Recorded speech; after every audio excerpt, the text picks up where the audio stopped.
Okay. So when we come to cases like this, when we come to Luigi and Rodney, it's very tough to talk about sometimes. A lot of the times when we talk about these kind of things, we get very emotional. In the Luigi case, we all have somebody, or if not somebody, our personal selves that didn't get what we needed from the insurance companies. I myself has lost an insurance claim before that cost me about $5,000. And then when it comes to Rodney, everybody knows somebody that has been messed over by our police system. And now we worry that it's going to be harder for anybody to really get justice if the police does anything wrong because of the immunity that Trumps are trying to pass. So I'm going to start with Rodney first. And before I get into too many details about my opinion, just so you have an idea of where I'm coming from, I'm going to go ahead and play this audio from Malcolm X first. There's nothing in our book, the Quran, as you call it, Quran, teaches us to suffer peacefully. Our religion teaches us to be intelligent, be peaceful, be courteous, obey the law, respect everyone. But if someone puts his hand on you, send him to the cemetery.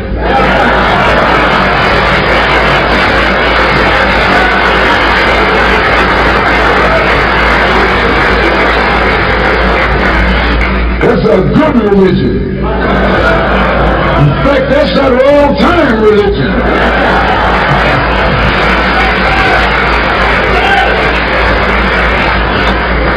That's the one that Ma and Pa used to talk about.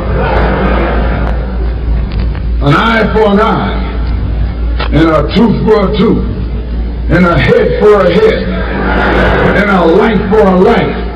That's a good religion. And then anybody, no one resents that kind of religion being taught but a wolf who intends to make you his meal. This is the way it is with the white man in America. He's a wolf, and you're a sheep. Anytime a shepherd, a pastor, teach you and me not to run from the white man, and at the same time teachers don't fight the white man, he's a traitor to you and me. Don't lay down our life all by itself. No. Preserve your life. It's the best thing you got. And if you got to give it up, let it be even Steven. Now, that's where I'm coming from with this situation. I'm a father myself. I have a 17-year-old. So I can only imagine being a father, raising your kid, getting them to quote-unquote adulthood at 18. And then as soon as they are an adult, their life is snuffed away. Now, they said, and everything is alleged so far, right? They said that he was in a stolen vehicle. At one report I saw initially saying that he was joyriding, the other report saying that he was asleep in the vehicle. And then him and his friends ran out. Now, with that being said, I personally do not know too many people who has not done anything dumb when they were a kid. When you're first 18, getting some freedom, you're going to explore that freedom, sometimes in the worst and best ways. Now, it hasn't been proven fact that the vehicle was stolen or not. Okay. What is proven fact, though, is the body cam footage, which is very blurry for the most part, but you still make out what's going on, and you do not see a pew-pew on him. Not at all. And even if he did, it's an open carry state and he was running away. Now, I can understand if the officer saw that and was running towards him, but no, he got taken out from the back, running away. And there will be no accountability for the officer that did that. And in fact, if this body cam footage wasn't shown, And if his father didn't do what he did in retaliation, this would be swept under the rug. Nobody would hear about this case. And that's just the truth. And with the immunities that Trump is trying to prove that he is willing to do, because his executive orders are going left and right for police immunity, action like this is going to come a lot more rampant because we can't trust the system to protect us or look out for us.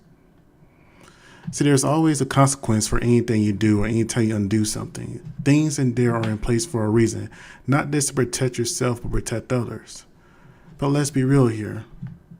In the black community and some Hispanic communities, we have a large distrust and fear of the police because they have a shield. But, and when I mean the shield, I don't mean the badge. I mean the shield of law. The law that will always protect them. The law that will make them not accountable. The law will let them get away from most things. Unless it's a very large public outcry. They're going to get away with it. Or it'll be swept under the rug. You know, these body counts are in very large, a blessing in a sense. Because without these body counts, whenever we say stuff as black people or minorities, as people in general, how we've been mistreated or misused or taken advantage of by the police, it'll be our word against theirs, and they represent the law. So, of course, they're going to be more believable in a sense when it comes to trying to get justice for yourself. I always felt that, you know, the pew-pew should be the very last resort, not the first resort. I don't know, the cop that took him out was out of shape and didn't feel like running, but there was no reason to take him out in the back like that, to take his life from behind. You couldn't even look him in the eye when you took his life. Now we're going to get into some of the problems I have right now, mainly with the grandfather.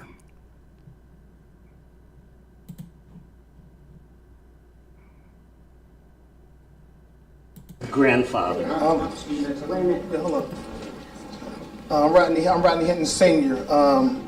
I want to give a condolence out to the officers that got killed. My whole family. I'm asking for forgiveness, and I've been praying hard for the officer that killed my grandson. I've been praying hard for him and his family because I know he's hurting off this. If I seen in the video about my grandson, I seen two scared people. I seen the officer scared, and I seen my grandson scared. So it's Did we see the same video? Because I didn't see two people scared. And here's the thing that really irritates me about my people a lot of the time. And that's why I played that clip from Malcolm in the beginning. Instead of us trying to get justice, we're doing what Dr. King said, trying to pray for forgiveness. And what has our prayers gotten us? There's more dead bodies in the street.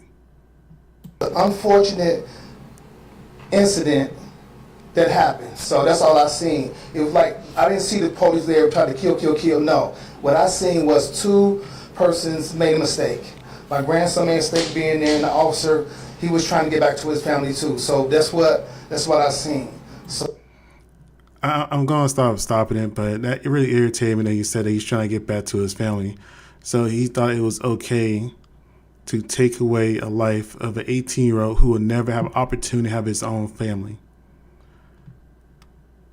That makes perfectly good sense. You know, when you take a job as a police officer, most of the time it's pretty boring. You know, whenever I talk to officers, it's not that exciting.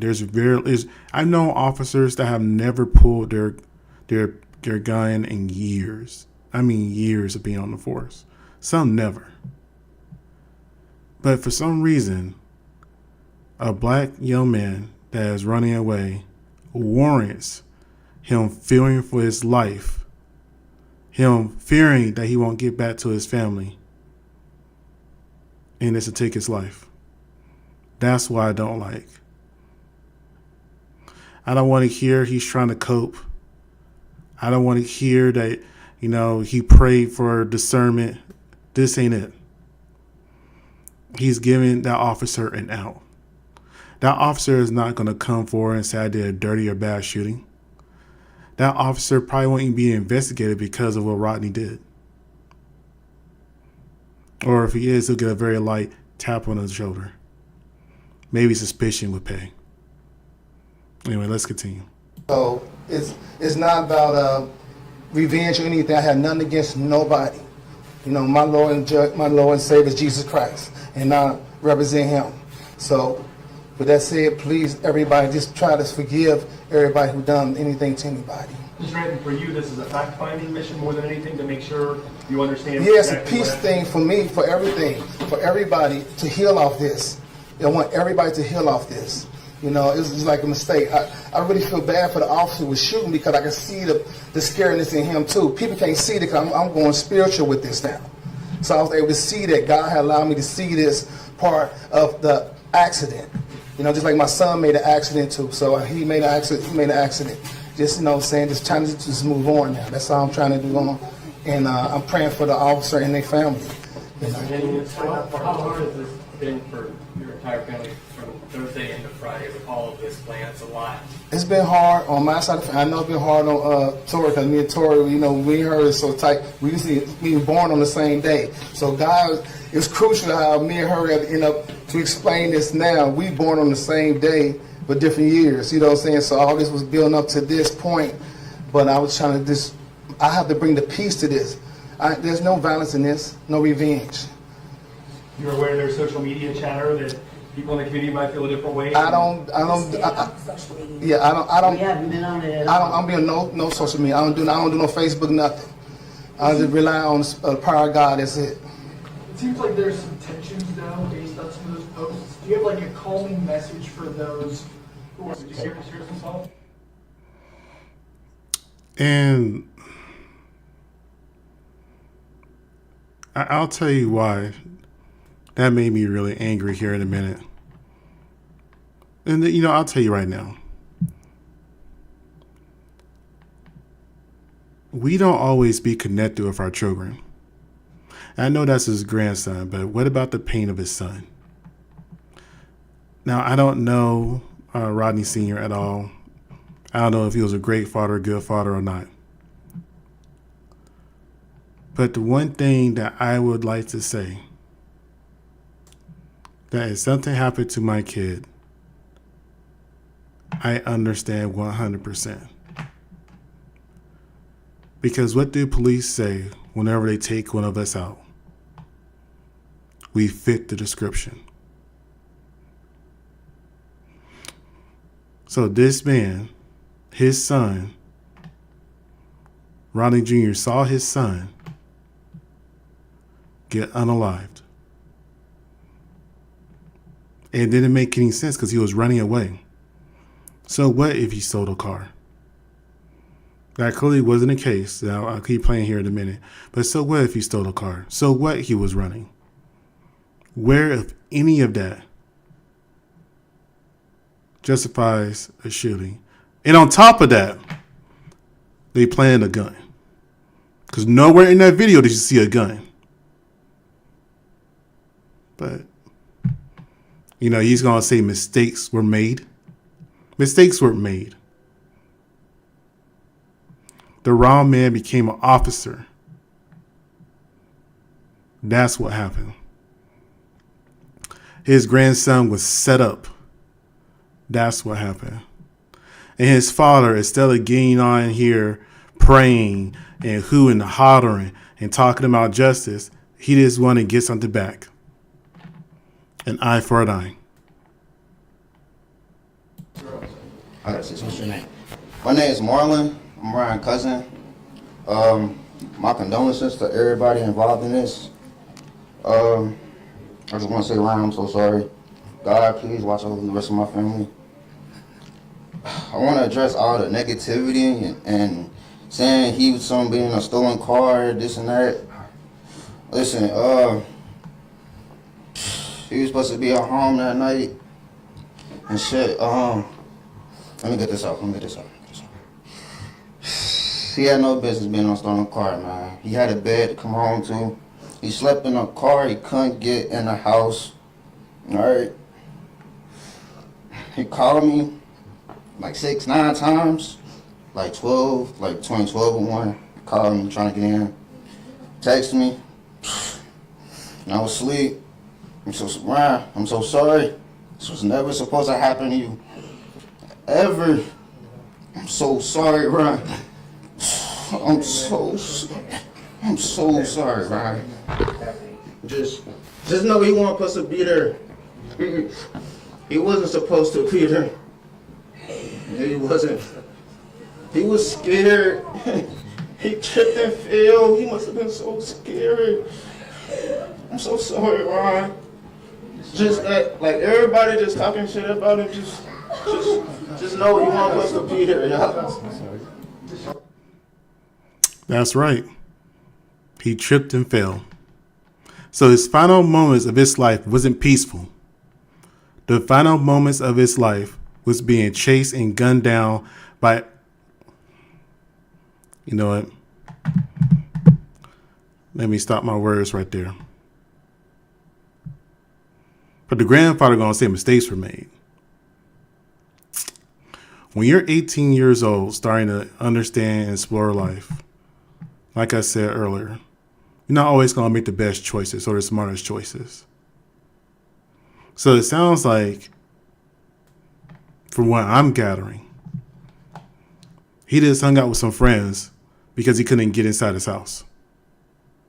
Now, why couldn't he get inside his house? Was nobody home? I don't know. I mean, his parents could have went out of town. He's 18. He could have been irresponsible and lost his key. It happens. So instead of sleeping on a park bench, he thought it'd be cool to sleep with some friends. Now, did he know his friends may have stolen a car if they did? No. So when he took off and ran, it's just like, well, heck, I'm not supposed to be here.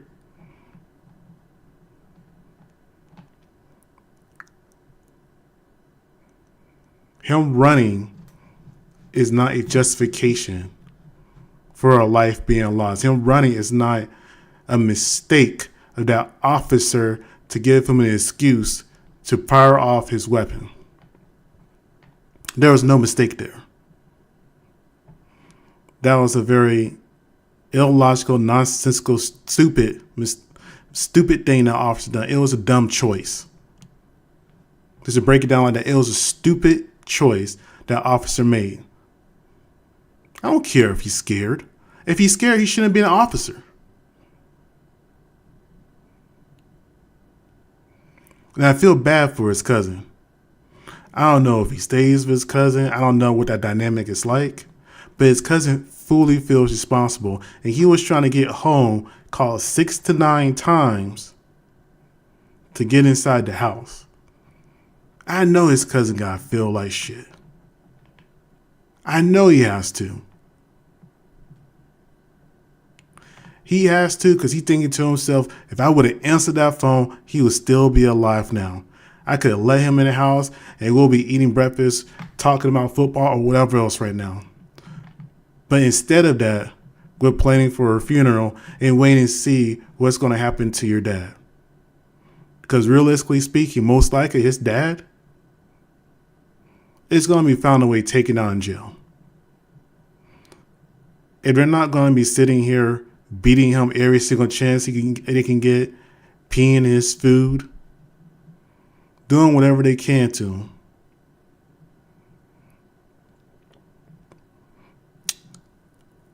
Rodney right now is going through hell. And what's worse, he won't even get to go to his own son's funeral.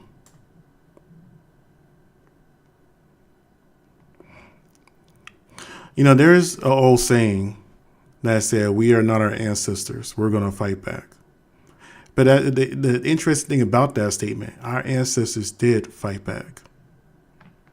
If you ever get a chance, just go Google or just read things about slave rebellion, especially the Gullah Geechee Wars. We fought back, and we were pretty damn successful. However, because we don't run this country, because our history is being erased and deleted and burned away, We don't know that.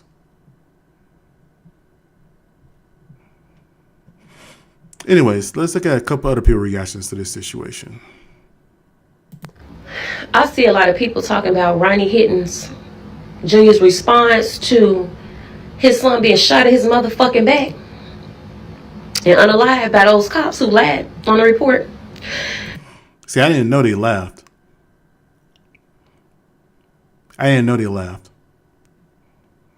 So that makes it even worse. If you don't think like that man, if you wouldn't do what that man did, you shouldn't even have a motherfucking child. Cause I'll be damned as a mother if I carry my son, the only baby I got, for 9 months and got him to adulthood, and in a couple of motherfucking seconds you think you gonna take him away from me like you gave him life, I will end your whole motherfucking existence.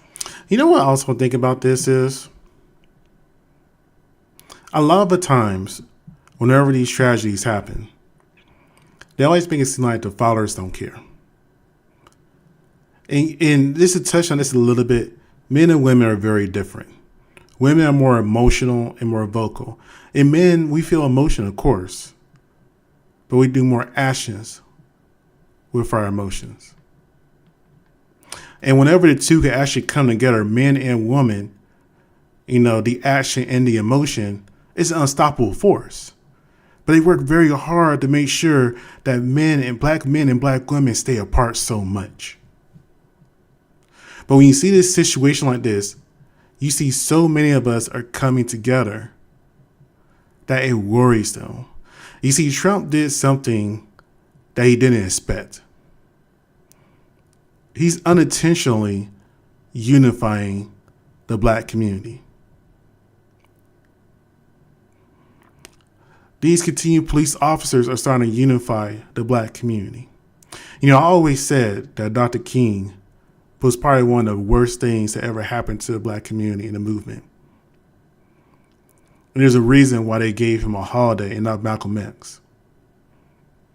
Because like I keep saying, they like it when we pray and forgive. And in fact, I forgot what case I saw where a judge encouraged a grieving mother and father to pray for forgiveness.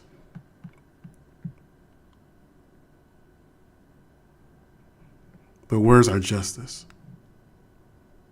I'm going out like Queen Latifah on Set It Off in that motherfucker. Y'all can kill me right then and there. As long as I get a couple of y'all, as long as y'all kids go without their father, as long as y'all motherfucking wife don't have a husband, as long as I make somebody a widow, as long as I take somebody's son from them, and they gotta outlive their motherfucking kids, fuck it. We ain't even gotta go to court. Take me right then and there.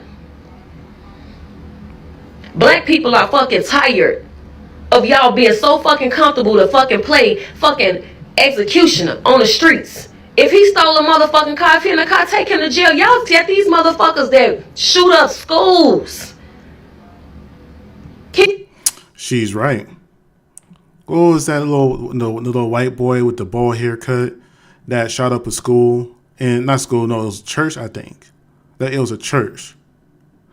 And they picked him up, drove him, and got him Burger King.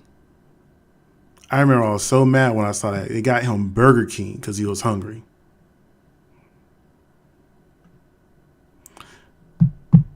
Yeah. Kill people in churches.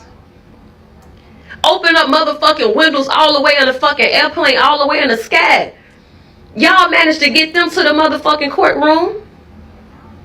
But when it's us, y'all think we fucking target practice. So I hope this sent the motherfucking message, and I hope a lot of motherfucking parents and men get in line. Stop being docile and complicit to this shit. We don't need Al Sharpton. We don't need no motherfucking prayer. Eye for an eye.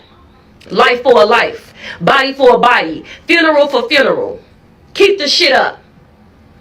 Stop fucking playing with us. Black people are tired of this motherfucking corrupt justice system. My bad.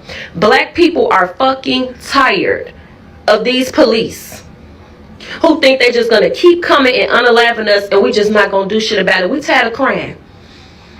Now it's time to put some motherfucking action out there. Let's go. Send a motherfucking message. Cause y'all not tough. Half of y'all when y'all got them guns on. Y'all think cause y'all got a gun and a badge that you can't go out the same way? Cause you can. I'm telling you, I got one baby. And if a motherfucker think they gonna take them from me, I'm finna turn some motherfuckers into widows. I'm finna turn a motherfucking 2-parent household to a single mama household. Your mama about to outlive you for the rest of her days, cause she finna put somebody getting put in the dirt. Fuck it, we tired. And we told y'all, and you didn't want to listen, so now this is what it's come to. I hope this sends a message to everybody, cause we fed up. Rodney Hinton, y'all wasting y'all time. I'm telling you, this man literally ran over a police sheriff's deputy after he was accused of unaliving his son the day before in a routine traffic stop. Yes, everybody's in on it. Everybody wants to know what happened. But this man had to go into trial with 30 deputies trying to stare him down and intimidate him. And he held his head up high, looked them all in the eye. This man had no remorse. The day before, y'all unalived his son in a police shooting, okay? And then y'all want to try to intimidate this man after losing his son because he ran over one of yours? How do you think he feels? I'm just asking. He lost his son. He is a father. Yeah, you lost a brother in arms, but he don't care. He is ready to take on every one of y'all deputies. He did. He's ready to serve his time. He's ready to roll. Y'all ain't intimidating him. He's ready to make his peace with what he done. I'm just saying. I'm just saying too. There are just some things in life that you'll just be ready to go see the Lord for. And you know what's interesting is whenever you go on certain websites, mainly X, because X is a good breeding ground when it comes to the true nature of how people in America really feel about things. If I'm going to be really honest about it, if you want to see how white people really feel about things, go to X. Go to X. And the main reason I put this whole entire Luigi thing up there too, because it's very similar. Well, it is, but it isn't. And the reason I say that, the majority of America and the world empathize with Luigi because he sat there and unalived a CEO for an insurance company I don't think he was with. Pretty much purely based off principle for what happened. For his mother's treatment, his treatment, things of that nature. Just fed up with the medical system and want to take action into his own hands. Because a lot of people in America feel like we are all this messed up. We pay into insurance our whole entire lives. Some of us don't need to use it ever. Some of us do. But we most likely pay more into it than we ever get out of it. Think about it. You and your kid could cost anywhere between $150 to $200+, or excuse me, I just say $150+ every paycheck. So if you get paid every 2 weeks, that's $300 a month. That's $3,600 a year, and then goes on from there. And I just mention all the co-pays you may pay and all this other kind of stuff. So whenever we get the 9% that we paid into, that should be, I would think, a guarantee, and we get the 9 for it, and it causes us more hardship, sickness, or our lives, everybody can resonate with that. But for some reason, though, when it comes to a black man losing his son, people cannot relate to that at all. Excuse me. Some people can. Now, you do have some people on both sides of the fence, black, white, in the middle, who understands and supports him. And that's why his commissary bus is always full. I think he's maxed out. I'm talking about Rodney. But it's just a very interesting because unlike Luigi, he got impacted directly right then, right there, and he took action the very next day. Now, am I supporting people losing their lives? No. Was that officer a good officer that lost his life? I have no idea. But the one thing I will say is, though, it's very hard to believe that there are good officers when so many of them are complicit with the bad things that the other officers do. There's an old saying that you're guilty by association. But I guess that doesn't apply when it comes to police. Anyways, let's go ahead and get into some more of this Luigi stuff. So today is Luigi Mangione's 27th birthday, and he got a heck of a birthday present. For those of y'all who know, he is spending his 27th birthday at the Brooklyn MDC, same place where Sean Diddy Combs is being housed. And for his birthday, what he found out is that the Gifts and Go that somebody put up for him to help pay for his legal defense funds has now topped over $1 million. $1,042,800 to be exact. Now, Luigi, as you guys know, is a very interesting case because despite what he's being accused of, there are so many people behind him and they have reasons for doing that. But that's not typically the common response when somebody's been accused of what he's been accused from, which is what makes it very interesting. Because in addition to the fact that his now Gifts and Go has reached over $1 million, for those of you who might not know, there is a play about him, a musical in San Francisco, and all runs have been sold out. I wonder if he's going to get any commissions off those plays that's being done. But I got to ask a question. And I hope whenever this gets out to people and watch it, they can answer it. When is it your blood? What I mean by that is when the CEOs denies or they help enforce to make the most money and not prioritize and help people with their health care, with the treatments they need, with the, whether it's chemos or surgeries or transplants or fusions or, medications, and those people pass away. When does it end up being the blood on their hands and not just them doing a job? Because, of course, you cannot save everybody, right? And, of course, you're going to have certain roadblocks and policy procedures in place to make sure people are not trying to take advantage of the system or fraud it. I get that too. But all too often, where you have legitimate reason and your claims get denied and you got to go through the process and that's adding more stress, when does it becomes that not the processors, but the management, the project managers, the VPs, the AVPs, when it becomes the blood on their hands? But yet, they get multi-million-dollar bonuses and have multiple houses, trips to New York, islands, etc., everything else. Things they really don't need and can't take with them. I guess maybe they could pass it down to the next person.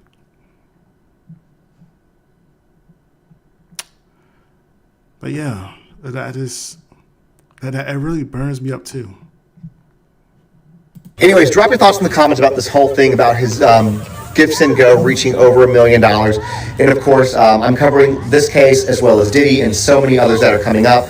So make sure to hit that follow button if you don't already, and drop your thoughts about this in the comments, which I think I already said. Luigi Mangione case updates. Prosecution's announcement about the unaliving weapon. Let's get into it. Yes, the prosecution in the Luigi Mangione case has now officially come out and said they do not have an actual weapon that was used to unalive the CEO. What does this mean to Luigi Mangione? Well, if you can't have a weapon or do not have a weapon that actually ties him to the unaliving, that's just a crippling blow to the overall case against Luigi Mangione. Why is this? I'm going to explain. But don't forget to hit the heart and favorite on this so that more people get to see it. Now, the fact of the matter is this. Without an actual weapon that was used, and they can't tie Luigi Mangione to that weapon, that becomes a case that is even harder to prove, and that's without looking at jury nullification or just the fact that everybody's actually looking at Luigi Mangione as being either a innocent patsy or a beacon of hope. It'd be crazy if he got off because of a technicality like that. In the whole healthcare industry. The reality of it is that not only do they not... I always thought it was interesting how it's so hard for people to get rid of the tools they use to do the crimes with. I would think it would be pretty easy to make that disappear. And if they did make it disappear, you can still get convicted. It happens all the time without the weapon, right? It just makes it harder. And he has a lot of support around the world. And a lot of jurors, unless those jurors are going to be handpicked and their spouses and dependents of multimillionaire CEOs of companies, these companies, it's going to make it hard for people to feel sympathetic for a company. Even though they supposedly have rights, right? I'll never forget that BS from the 80s. But thanks, Reagan. Never mind. Anyways, yeah, let's just go ahead and continue with this. Not have a weapon to actually tie to Luigi Mangione that actually unalived the CEO, but they also have an issue with evidence. Because here's the deal. When Luigi Mangione was taken into custody and was detained, and all of his backpack and everything were taken, no one ever took and filed or put everything into evidence bags. They did not create what's called a chain of custody. And without a chain of custody, then where or how the information was transported or the evidence was taken, it all becomes subject to debate. Because here's the deal. In proper protocols, when they take any type of evidence in, they're supposed to put it in evidence bags and seal the bags to make sure that when it goes from the scene of where the arrest is to the police station, it has not been tampered with. Not only that, but the officer who was transporting the backpack and all of the stuff that was inside of the backpack to the police department turned off their body cam, so we have lost time and footage of what was happening while that backpack of Luigi Mangione's was transported from Altoona Police Department to the actual police department itself. So what do you guys think? Please leave a comment and repost. Let me know what you guys think. Does this meet the burden of proof that we all think it does? They'll find a way to make it. They need it as an example for the CEO. My question is, what's going to be the public's reaction when they finally put him to trial? I'm just kind of curious. Rodney, I know they're not going to give. It's not going to get the attention that he deserves. But with Luigi, when he loses his case, because it's more than likely they're going to find a way to make sure he loses, are there going to be riots in the street? I'm just kind of curious. Anyways, it's late. I am about to get out of here. You guys like, comment, and subscribe if you watch. Thank you very much. Have a good night.